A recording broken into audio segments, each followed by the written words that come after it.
মেহেদী হাসান মিরাজের বলটা প্যাডের একটু সামনেই পিচ করেছিল, কিন্তু ফ্লাইট বুঝতে একটু ভুল হয়, শট খেলতে দেরি হয় বিরাট কোহলির। ফলে বল আঘাত হানে পায়ে। বাংলাদেশের জোরালো আবেদনে সাড়া দিয়ে আম্পায়ার রিচার্ড ক্যাটেলবারও জানিয়ে দেন আউটের সিদ্ধান্ত। খালি চোখে আউটই মনে হয়েছিল, কিন্তু রিপ্লেতে দেখা যায় প্যাডে লাগার আগে বল ব্যাটে লেগেছিল। তবে ডিআরএস না নেয় প্যাভিলিয়নে ফিরতে হয় কোহলিকে। কি জানি, হয়তো ডানহাতি অফ স্পিনারের বিপক্ষে নিজের পরিসংখ্যানের কারণেই আত্মবিশ্বাস পাননি তিনি। আধুনিক ক্রিকেটের সবচেয়ে পরিপূর্ণ ব্যাটার ভাবা হয় এই তারকাকে, তার অর্জনও সেই কথা বলে। কিন্তু ডানহাতি অফ স্পিনারের বিপক্ষে কেন যেন তালগোল পাকিয়ে ফেলেন তিনি।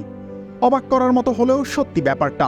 অন্য অনেক ডানহাতি ব্যাটাররা যেখানে বাঁহাতি অর্থোডক্স বোলারদের বিপক্ষে সবচেয়ে বেশি দুর্বল, সেখানে তার দুর্বলতা ডানহাতি অফ স্পিনে। এভাবেই আপন হয়ে উঠুক সবাই ইসপির আপন করা স্বাদে। ইসপি, আপন করা স্বাদ।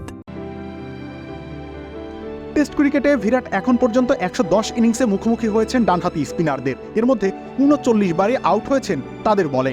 কখনো মঈন আলী, কখনো নাথান লিও তাকে অগ্নি পরীক্ষায় ফেলেছেন। এবার মেহেদী মিরাজও সেই তালিকায় যোগ হলেন। বাংলাদেশের বিপক্ষে সবশেষ সিরিজেও এই তরুণের হাতে ধরা পড়েছিলেন তিনি। এমনিতেও স্পিনের বিপক্ষে সংগ্রাম করার জন্য কুখ্যাতি আছে কোহলির। ফরম্যাট বদলায়, পরিবেশ বদলায়, স্পিনারদের বিপক্ষে তার ধোঁয়াশা কাটে না একটুও। এমন একজন কিংবদন্তির জন্য এমন বাস্তবতা কলঙ্কই বটে।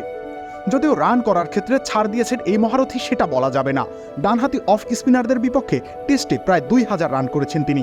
ব্যাটিং গড়ের হিসেবেও মনে হয় না এটা তার দুর্বল পয়েন্ট। তবে প্রতিপক্ষের অধিনায়ক জানেন তাকে আউট করতে হলে একজন ডানহাতি অফ স্পিনার হাতে বল তুলে দিতে হবে। রবিউল ইসলাম রনি, খেলা 71।